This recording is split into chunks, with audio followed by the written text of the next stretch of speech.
Praise the lord. దేవుని నామానికి మహిమ కలుగును గాక. ఏపీపీటీడీ ఎంప్లాయీస్ ప్రేయర్ ఫెలోషిప్ వారి అమృతవాణి అనే ఆధ్యాత్మిక కార్యక్రమాన్ని వీక్షిస్తున్న ప్రేక్షకులు అందరికీ నా హృదయపూర్వక వందనాలు. అందరూ బాగున్నారండి? మరి ప్రతి ఉదయం సాయంకాలపు ఆరాధనలో పాల్గొని అనేక మంది దేవునిలో బలపడుతూ దేవుని యొక్క దీవెనలు పొందుతున్న ప్రతి ఒక్కరికి నా హృదయపూర్వక వందనాలు. ఈ యొక్క దిన కార్యక్రమాన్ని ప్రార్థనతో ప్రారంభించుకుందాం. ప్రార్థన. పరిశుద్ధుడైన తండ్రి, ప్రేమగల యేసయ్య, మీ నామమునకు వందనాలు. మీ ఉచితమైన ప్రేమను బట్టి, కృపను బట్టి, మరి యొక్క పరిశుద్ధ దినాన్ని మీరు మాకు ఇచ్చిన విధానాన్ని బట్టి మీకు వందనాలు. దిన కార్యక్రమం అంతట్లోనూ మీరు మాకు తోడుగా ఉండండి ప్రభువా. మమ్మల్ని అందరినీ మీరు ఆత్మీయంగా బలపరుస్తూ దినదినము మీలో ఎదిగి ఫలించే వారిగా మమ్మల్ని దీవిస్తున్న విధానాన్ని బట్టి మీకు వందనాలు. ఈ దిన కార్యక్రమంలో పాటల ద్వారా, వాక్యం ద్వారా మీ నామానికి మహిమ తెచ్చుకోమని, ప్రతి ఒక్కరికి వినుబుద్ధిని దయచేయమని, సహాయం చేసి దీవించి ఆశీర్వదించి ఈ కార్యక్రమం మేలుకరంగా ఉండటానికి సహాయం చేయమని యేసయ్య నామమున అడిగి వేడుకుంటున్నాం తండ్రి, ఆమేన్. ఇప్పుడు ఒక పాట ద్వారా దేవుని నామాన్ని మహిమపరుచుకుందామండి.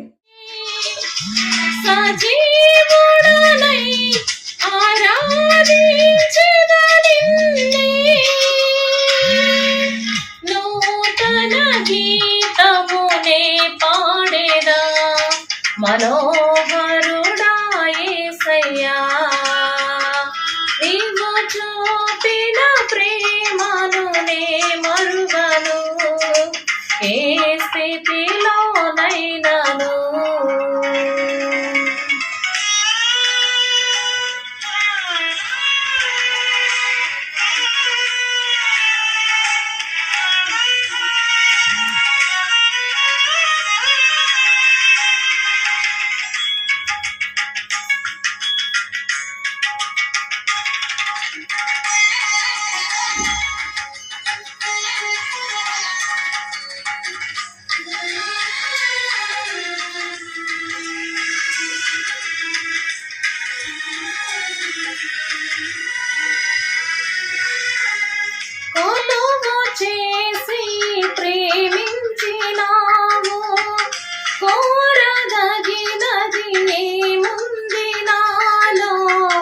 స్వార్థమెరుగని సాత్వికుడా, నీకు సాటెవరు?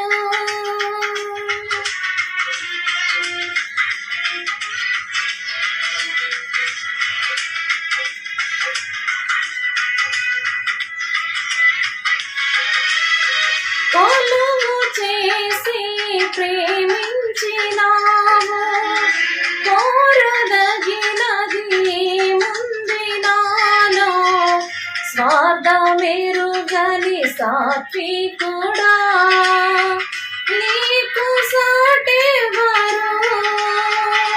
నీవే నా ప్రాణము, నిన్ను వీడి నేనుండలేను.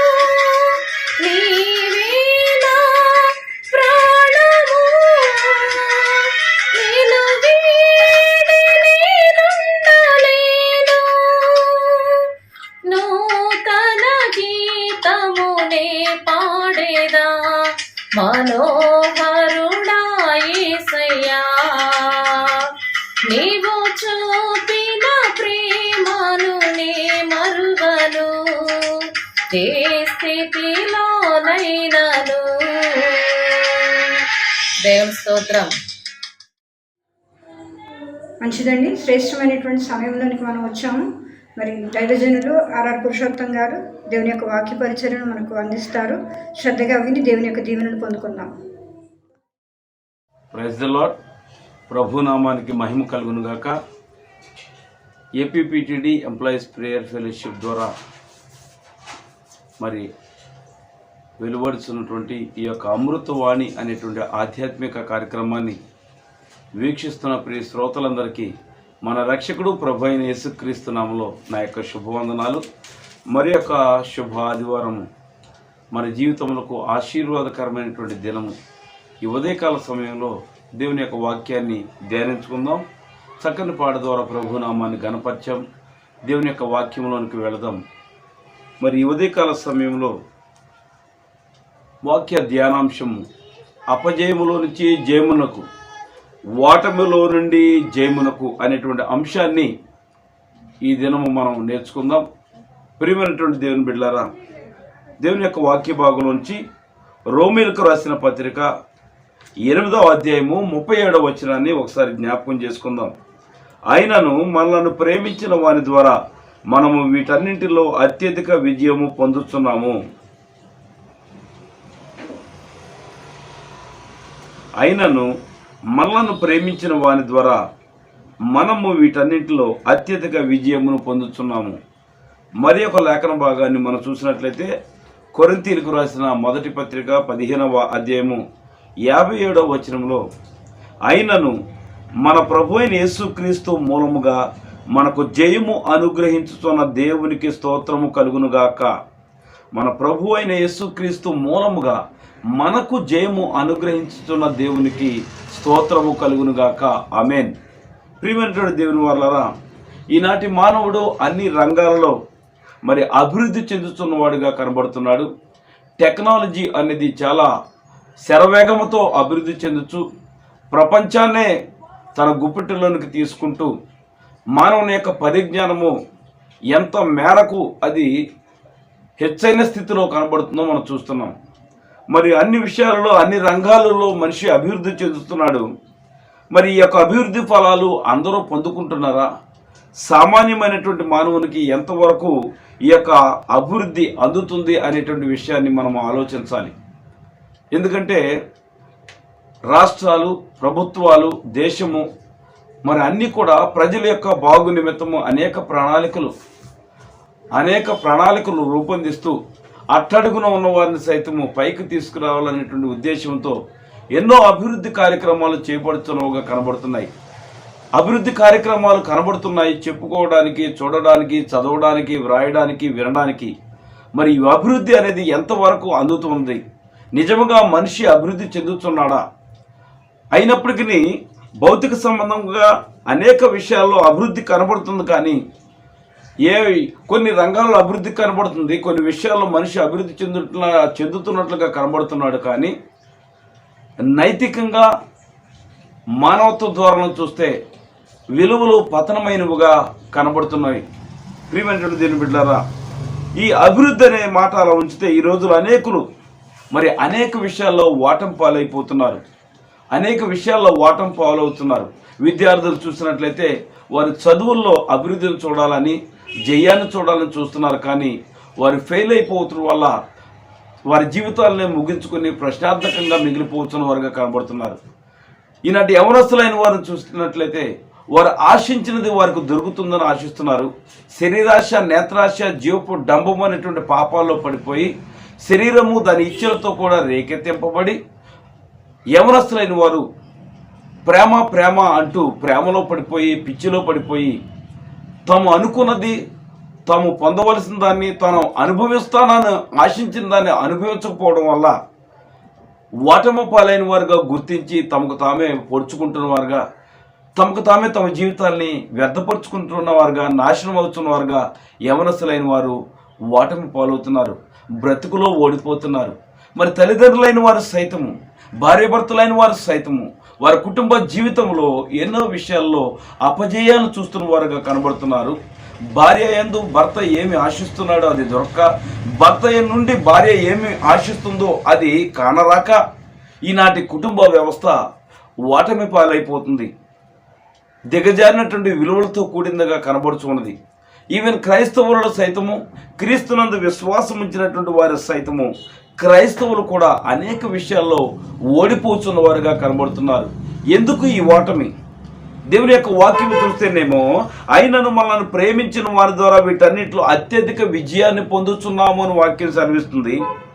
మన ప్రభు అయిన యేసుక్రీస్తు మూలంగా మనకు జయము అనుగ్రహించుతున్న దేవునికి స్తోత్రము కలుగునుగా. కానీ వాక్యము మాట్లాడుతూ ఉన్నది అత్యధిక జయాన్ని దేవుడు తన బిడ్డలైన వారికి ఇచ్చేవాడుగా ఉన్నాడు. క్రైస్తవుడు అంటే జయశీలుడుగా ఉండాలి. ఎందుకంటే యేసుక్రీస్తు ప్రభువారు మరి ఆయన లోకమును జయించిన వాడుగా, అన్నిటిని జయించిన జయశాలిగా, ఆయన అన్నిటినీ జయించిన వాడుగా, లోకమును జయించిన వాడుగా, పాపమును జయించిన వాడుగా, సిలువను జయించిన వాడుగా, మరణమును జయించిన వాడుగా, దయ్యములను జయించిన వాడుగా, సమస్తాన్ని జయించిన జయశీలుగా యేసు ప్రభు ఉండి తన బిడ్డలైన వారు కూడా అన్నిటి విషయంలో జయాన్ని ఇస్తానని ప్రభు చెప్తుంటే, ఆయనను నమ్ముకున్నటువంటి బిడ్డలైన వారి సైతము, ఆయనను విశ్వాసం ఇచ్చినటువంటి విశ్వాసుల సైతము, సేవకుల సైతము అనేక విషయాల్లో పతనం అవుతున్న వారుగా కనబడుతున్నారు, అపజయం పాలవుతున్న వారుగా కనబడుతున్నారు. కారణం ఏమిటి? కారణం ఏమిటో విశ్లేషణ చేద్దాం ప్రియమైనటువంటి దేవుని బిడ్డలారా. ఎందుకంటే అపజయాలకు కారణాలు ఏమిటో దేవుని వాక్యం ఏం చెప్తుందో ఒకసారి గ్రహిద్దాం. మొట్టమొదటి కారణము పాపము. పాపము మనుషులు అనేక విధాలుగా విఫలమైపోవడానికి పాపము కారణంగా దేవుని యొక్క వాక్యం సంబోధిస్తూ ఉన్నది. ఎందుకంటే సమస్తమైనటువంటి అపజయాలకు కారణము, విఫలతకు కారణము పాపమే. పాపమే అని దేవుని యొక్క వాక్యము ఖచ్చితంగా మాట్లాడుతూ ఉన్నది. ఎందుకంటే ఒకసారి ఇశ్రాయేలు ప్రజలైన వారు ఐగుప్తు దేశం నుంచి కనానుకు బయలుదేరుతూ వెళ్తున్నటువంటి క్రమంలో ఒక చిన్న పట్టణము హాయి వచ్చింది. దానికి ముందుగా ఎరుకో అనేటువంటి ఒక పెద్ద పట్టణం ఉంది. ఆ ఎరుకో పట్టణాన్ని జయించారు ఇశ్రాయేలీలు. ఆ తర్వాత సాగిపోచు హాయి అనేటువంటి చిన్న పట్టణం వచ్చింది. ఆ పట్టణస్తులతో ఓడిపోయిన వారుగా కనబడుతున్నారు. పెద్ద పట్టణాన్నేమో జయించారు, ఎరుకో పట్టణాన్ని, మహాబలాఢ్యులు ఉండే పట్టణాన్ని. ఎరుకో గోడలు కుప్పకూలిపోయినట్లుగా దేవుడు వారి పక్షంగా జీవించాడు. కానీ హాయి అనేటువంటి చిన్న పట్టణాన్ని ముట్టడించి దాన్ని ఓడించలేక ఓడిపోయారు, దాన్ని జయించలేక ఓడిపోయారు. అలాంటి క్రమంలో వారిని నడిపిస్తున్నటువంటి యెహోషువ భక్తుడు దేవుని సన్నిధికి వెళ్ళి, ప్రభువా ఈ అపజయానికి కారణం ఏంటి ప్రభు అంటే, యెహోషువతో దేవుడు మాట్లాడాడు, ఇశ్రాయేలు పాపం చేశారని. ఇశ్రాయేలు పాపం చేశారని మాట్లాడినప్పుడు ఎవరి ద్వారా ఆ పాపం వచ్చిందంటే ఆకాను అనేటువంటి వాడు శాపగ్రస్తమైన వాటిని, శక్తిమైన వాటిని దాచుకోవడం వల్ల ఈ పాపం అనేది ఆకానును బట్టి ఇశ్రాయేలు సమాజం అంతటికి వచ్చి ఇశ్రాయేలు అందరూ అపజయానికి కారణమైపోయారు, అపజయానికి పాలైపోయారు. హాయి పట్టణం ఎదుట నిలవలేక ఓడిపోయారు. ఆ తర్వాత ఆ యొక్క పాపాన్ని నివారించడము, ఎందుకంటే ఒక్క ఆకాను యొక్క కుటుంబం సర్వనాశనం అయిపోయింది. దాని తర్వాత ఆ పాపానికి పరిహారం అయిపోయిన తర్వాత ఇశ్రాయేలు ముందుకు సాగడం జరిగింది. లేకపోతే వారి ప్రయాణం నిలిచిపోయింది, ఓటమి పాలైపోయింది. అవును, ఒక కుటుంబంలో ఒక తండ్రిగా, ఒక తల్లిగా ఉన్నటువంటి నీవు చేసినటువంటి పాపమును బట్టి నీ కుటుంబం అంతటికి శాపము. ఒక తండ్రిగా నువ్వు దేవుని యొక్క ఆజ్ఞను ధిక్కరించినట్లయితే భార్యకు విరోధంగా, లేకపోతే భర్తకు విరోధముగా, తల్లిదండ్రులకు విరోధముగా, దేవునికి విరోధముగా పాపము చేసినట్లయితే నీ యొక్క పాపం యొక్క ఫలితము అది శాపముగా నీ కుటుంబం అంతటికి చుట్టుకుంటున్నట్లుగా ఈ యొక్క భాగాన్ని బట్టి మనకు అర్థమవుతుంది. ప్రియమైన తండ్రి, ప్రియమైన తల్లి, జాగ్రత్త. దేవుని యందు విశ్వాసం ఉంచిన నీవు, దేవుని చేత ఆశీర్వదించబడినటువంటి నీవు దేవుని యొక్క మార్గాల్లో నడవకుండా నీ స్వచిత్తాన్ని బట్టి లోకానుసారంగా నువ్వు అడుగులు వేసి, దేవుని చిత్తానికి విరోధంగా అడుగులు వేసి నువ్వు పాపం చేసినట్లయితే, నీ దేహమును చెరుపుదానికి నువ్వు అవకాశం ఇచ్చినట్లయితే, నీ యొక్క ఆధ్యాత్మిక విలువను పతనం చేసుకున్నట్లయితే, నీ వ్యక్తిత్వం విలువను నాశనం చేసుకున్నట్లయితే, నీ నైతిక విలువలను పతనం చేసుకున్నట్లయితే, ఒక తండ్రిగా నీ కుటుంబానికి ఆశీర్వాద కారణంగా ఉండవలసిన నీవు శాపాన్ని తీసుకొచ్చి పెట్టే తల్లిగా, తండ్రిగా నువ్వు మారితే నీ కుటుంబం అంతటికి నష్టము. నీ బిడ్డల్లో జయముండదు, నీ కుటుంబంలో జయముండదు, సమస్యలు సుడికటంలాగా తయారైపోతుంది. కాబట్టి ఇక్కడ ఆకాను చేసిన దోషం బట్టి ఇశ్రాయేలు సర్వ సమాజానికి అది శాపంగా పరిణమించి ఓటమి పాలైపోయారు. తర్వాత ఆ పాపం అనేది పరిహరించబడింది. ఎందుకంటే పాపం అనేది మొదట మనల్ని మోసం చేసేదిగా ఉంటుంది, తర్వాత నాశనం చేసేదిగా ఉంటుంది. మొదట నేను భ్రమ పెడుతుంది, మోసం చేస్తుంది, లాభం ఉంటున్నట్లుగా నీకు చూపిస్తుంది పాపం అనేది. తర్వాత నిన్ను నాశనం చేస్తుంది. ఆ తర్వాత అది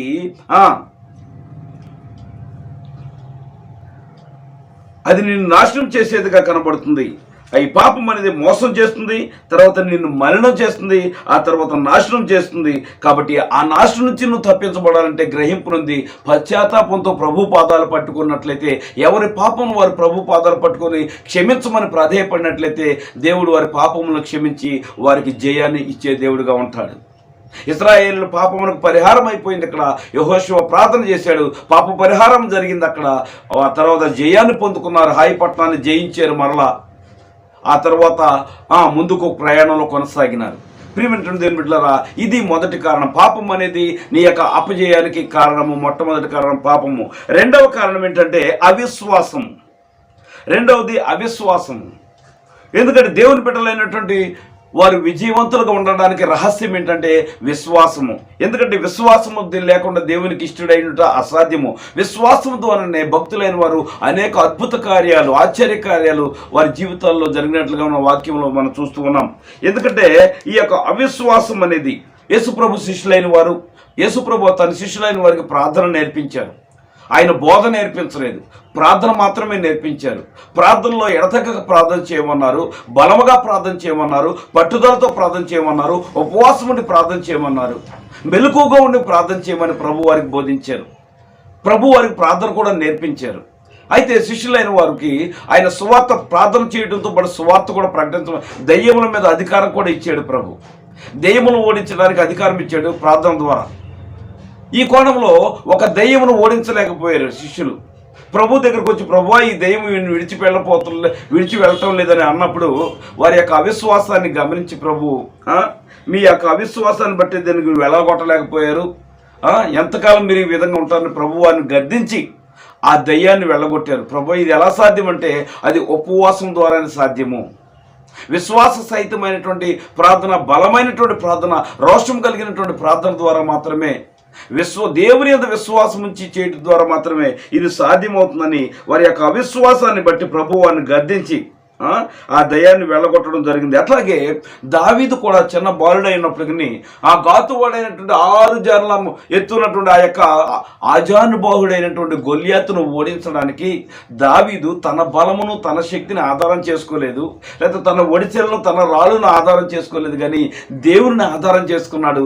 తాను నమ్మిన దేవుణ్ణి, తాను సేవించే దేవుని పట్ల విశ్వాసం ఇచ్చినాడు. యుద్ధము యెహోవాదే అని దేవుని మీద తన యొక్క బలమును, శక్తిని ఆధారం చేసుకొని ఆ గొల్యాతుని ఓడించినట్లుగా మనం చూస్తున్నాం. విశ్వాసం ద్వారా దావీదు గొల్యాతును ఓడించాడు. అనేక మంది దినాల్లో అతి విశ్వాసాన్ని కోల్పోయిన వారుగా, తమ సొంత బలమునే, సొంత శక్తిని, సొంత జ్ఞానాన్ని ఆధారం చేసుకునే వారు ఉంటారు. విశ్వాసంగా కొనసాగుతుంటావు, విశ్వాసంగా పేరు చెప్పుకుంటున్నావు, కానీ నీలో విశ్వాసం లేదు. పాలకూరలో పాలు లేనట్లుగా, నెత్తి బీరకాయలో నెయ్యి లేనట్లుగా విశ్వాసిలో విశ్వాసం కొరవడిందిగా ఈ దినాల్లో కనబడుతుంది.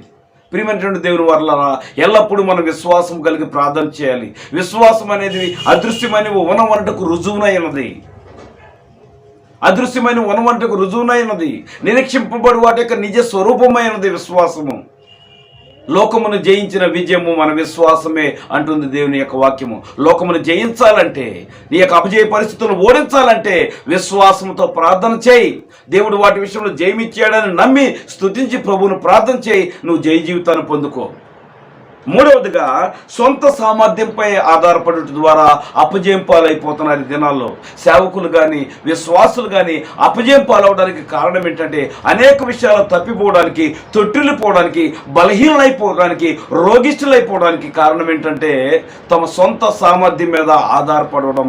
గర్వ హృదయంతో, నాకు అన్ని తెలుసులే, నాకు ప్రార్థన వచ్చు, నాకు భక్తి వచ్చు, నాకు వాక్యం తెలుసు, నాకు అన్నీ ఉన్నాయి, నేను ప్రార్థన చేస్తే ఇది జరుగుతుంది, నేను ప్రార్థన చేస్తే ఇది జరుగుతుంది అనేటువంటి డొప్పలు కొట్టుకుంటూ చంకలెగరేసుకునేటువంటి వ్యక్తులైన వారు తలక్రిందులుగా పడిపోతున్నారు. కారణం ఏంటంటే వారి సొంత సామర్థ్యం మీద ఆధారపడి దేవునిగా మహిమపరచకపోవడం వల్ల వారి బలహీనతలకు అప్పగించబడుతున్న వారుగా, బలహీనలైపోయిన వారుగా, దౌర్భాగ్యులైపోయేవారుగా, వారి విశ్వాస భ్రష్టులుగా ఈ దినాల్లో కనబడుతున్నారు. ప్రియమైనటువంటి సహోదరి, సహోదరుడా, నీ సొంత సామర్థ్యం మీద, నీ సొంత భక్తి మీద నువ్వు ఆధారపడమాకు. నేను రక్షించబడినటువంటి ప్రారంభ దినాల్లో నా సొంత భక్తి మీద, నా సొంత విశ్వాసం మీద, నా సొంత నీతి మీద నేను ఆధారపడి తొట్టిల్లిపోయాను, బలహీనుడని అయిపోయాను.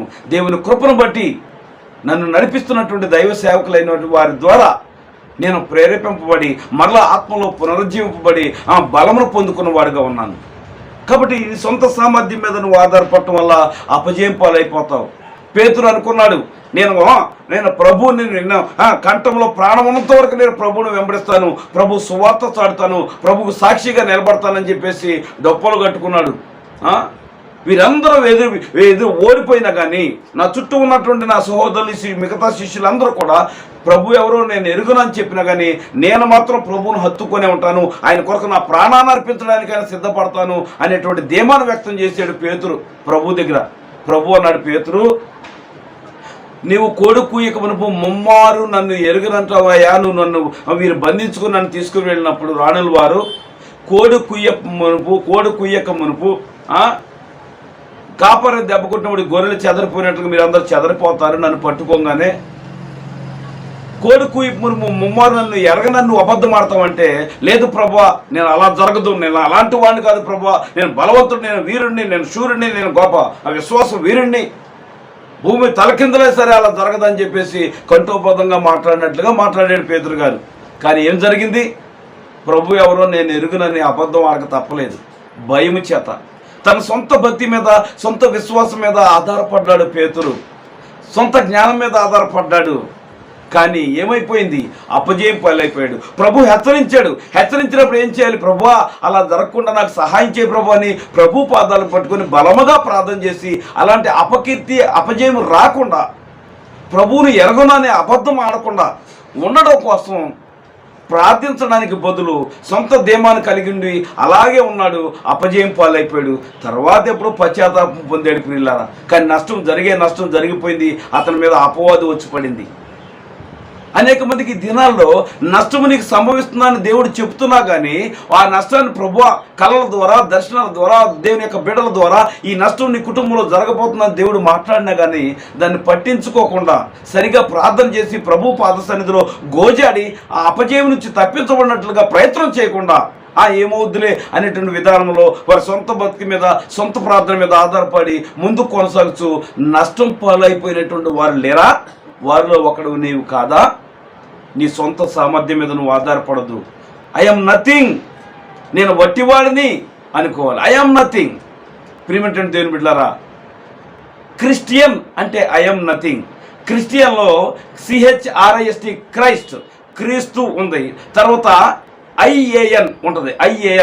ఐ అంటే నేను, ఏ అంటే యామ్ నేను, ఎన్ అంటే నథింగ్, నేను వ్యర్థుడను, నేను వట్టివాడును, నా వల్ల ఏమీ కాదు, నా యందు క్రీస్తును కలిగిండుట ద్వారా మాత్రమే నేను ఏదైనా చేయగలను, భక్తి చేయగలను, ఆ కార్యం చేయగలను, ఈ కార్యం చేయగలను, ఆ పని చేయగలను, ఈ పని చేయగలను అనేటువంటి విశ్వాసము కలిగి ప్రభువు మీద ఆధారపడే మనస్సు కలిగిన వాడే నిజమైన క్రైస్తవుడు. ఐఎమ్ నథింగ్ అనుకున్నవాడే. ప్రియమైనటువంటి సహోదరి సహోదరుడా, ఐఎమ్ నథింగ్ అని నువ్వు అనుకుంటున్నావా? నేనే గొప్ప అనుకుంటున్నావా? ఎలాంటి పరిస్థితుల్లో ఉన్నది నీ యొక్క ఆధ్యాత్మిక జీవితం? అపజయానికి కారణం ఏంటంటే ఐఎమ్ నథింగ్ అనుకోకపోవడమే. నీ సొంత సామర్థ్యం మీద నువ్వు ఆధారపడి నువ్వు జీవించడం ద్వారానే. మొదటిదిగా పాపము ఏలుబడి చేయడం ద్వారా శాపాన్ని కూడగట్టుకొని మలినమైపోయి నష్టాన్ని పొందుకున్న వారుగా కనబడుతూ ఉన్నారు మనుషులు. రెండవదిగా విశ్వాసము కోల్పోయి అవిశ్వాసులైపోయిన వారుగా కనబడుతున్నారు. విశ్వాస సహితమైన ప్రార్థన చేయలేకపోతున్నారు.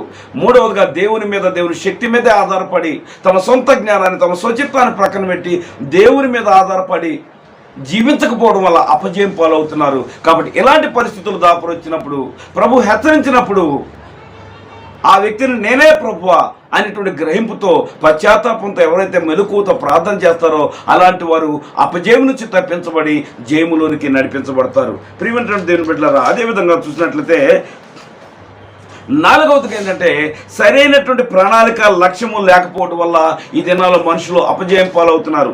వారి జీవితంలో, వారి ఆధ్యాత్మిక జీవితంలోనే కావచ్చు, భౌతిక జీవితంలోనే కావచ్చు, వారు నడుస్తున్న నడవడిక క్రమంలో, కుటుంబ విషయంలో కానీ, మరి వారి జీవన విధానంలో కానీ, మరి వ్యక్తిగత విషయంలో కానీ, మరి ఆత్మీయ విషయంలో కానీ, వారి సొంత ఆత్మ విషయంలో కానీ ఒక ఖచ్చితమైనటువంటి సరైనటువంటి ఒక ప్రణాళిక, ఒక ప్లాన్ అంటే లక్ష్యం ఉండాలి, గోల్ ఉండాలి. నువ్వు భక్తి చేస్తున్నావు అంటే నీకు గోల్ ఉండాలి. నేను పరలోకం చేరాలి, నేను నీతిగా పరిశుద్ధంగా జీవిస్తేనే, నా జీవితాన్ని పవిత్రంగా కాపాడుకుంటేనే నేను పరలోకం చేరతాను, దేవుని సంతోష పెట్టగలను, దేవుని ముఖాన్ని చూడగలను. హృదయ శుద్ధి గల వారు ధన్యులు, వారు దేవుని చూచేదరని ఉంది. కాబట్టి ఎల్లప్పుడూ పరిశుద్ధ హృదయం కలిగి ఉండాలనేటువంటి గోల్ అనేది నువ్వు పెట్టుకున్నట్లయితే నువ్వు భక్తి చేయగలుగుతావు. పరిశుద్ధతను కాపాడుకోగలుగుతావు. సరైనటువంటి ప్రణాళిక లేకుండా నీ ఇష్టం వచ్చినట్లుగా ఏదో భక్తి చేస్తున్నానని నామకార్థంగా గుడికి వెళ్తున్నావు, వస్తున్నావు, కార్యక్రమిస్తున్నావు, వస్తున్నావు, దేని కార్యాలు పాల్గొంటున్నావు, వస్తున్నావు, కానీ నువ్వు ఎలా బ్రతుకుతున్నావో, ఎలా జీవిస్తున్నావో, నీతిని నువ్వు కాపాడుకుంటున్నావు లేదో, పరిశుద్ధతను కాపాడుకుంటున్నావు లేదో, నీ యొక్క చూపులో, నీ తలంపులో, నీ ఆలోచనలో, నీ క్రియల్లో పరిశుద్ధతను కాపాడుకుంటున్నావు లేదా, దేవుని సంతోషపెట్టగలుగుతున్నావు లేదా, దేవుని మహిమ కొరకు జీవిస్తున్నావు లేదా, దేవుని యొక్క చిత్తానుసారంగా బ్రతుకుతున్నావు లేదో అనేది ఆలోచించకుండా, ప్రణాళిక లేకుండా, ఒక ప్రణాళికాబద్ధమైనటువంటి క్రమశిక్షణతో కూడిన ఆధ్యాత్మిక జీవితం నీకు లేకుండా ఉన్నట్లయితే నీ యొక్క జీవితం నష్టపోతుంది, నీ ఆత్మ నష్టపోతుంది, నువ్వు పరలోకాన్ని చేరలేవు, అనుకున్నది సాధించలేవు.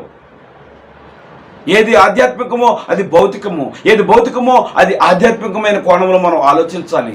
ఆధ్యాత్మికంగా నువ్వు ఆశీర్వదించబడితే భౌతికంగా కూడా నువ్వు ఆశీర్వదించబడతావు. ప్రియమంటే దేవుని బిడ్డలారా, ఒకడు గోపురమును కట్టడానికి ఆలోచించినప్పుడు ఏమంటుంది వాక్యము, ఒకడు మీలో ఎవడైనా ఒక గోపురము కట్టింపకోని ఎడల దాన్ని కొనసాగించుటకు కావాల్సింది తన యొద్ద ఉన్నదో లేదో అని కూర్చుండి తగలబడి మొదట లెక్కలు చూచుకుంది కదా. ఒక గోపురం కట్టాలంటే నీ యొద్ద ఉన్నది సరిపోతుందో లేదో అనేది తగలబడి లెక్కలు చూసుకుంటావు కదా అని యేసు ప్రభు వారు లోకాసువార్త 14వ అధ్యాయం 28వ వచనంలో మాట్లాడుతున్నారు. అవును, భక్తి జీవితంలో, ఆధ్యాత్మిక జీవితంలో మనము శ్రేష్టమైన భక్తి చేసి పరలోకాన్ని మనం పొందుకోవాలంటే మనం లెక్కలు చూసుకోవాలి. మన విషయంలో తగలబడి మన దగ్గర ఏముంది, మన దగ్గర ఏ స్థాయిలో ఉన్నాము, మన భక్తి ఎలా ఉంది, మన జీవితం ఎలా ఉంది, మన మాటలు ఎలా ఉన్నాయి, మన క్రియలు ఎలా ఉన్నాయి, మన చూపులు ఎలా ఉన్నాయి, మన తలంపులు ఎలా ఉన్నాయి, ఎదుటి వారికి నష్టంగా ఉన్నాయా, మన ఆత్మకు నష్టంగా ఉన్నాయా, దేవుని సంతోషపెట్టగలిగే ఉన్నాయా, లేదా దేవుని దుఃఖపరిచేవిగా ఉన్నాయా అని ఆలోచన చేసి తగలబడి లెక్కలు వేసుకొని ఒళ్ళు జాగ్రత్త పెట్టుకుని దేవుని భయభక్తులు కలిగి ఉండాలి. దేవుని ఎడల ఇష్టం వచ్చినట్టు జీవిస్తే కాదు. క్రైస్తవుడు అనేవాడు ఆశీర్వాదానికి కారకుడు, క్రైస్తవుడు అనేవాడు ఆశీర్వదించబడినవాడు, విజయము పొందుకున్నవాడు.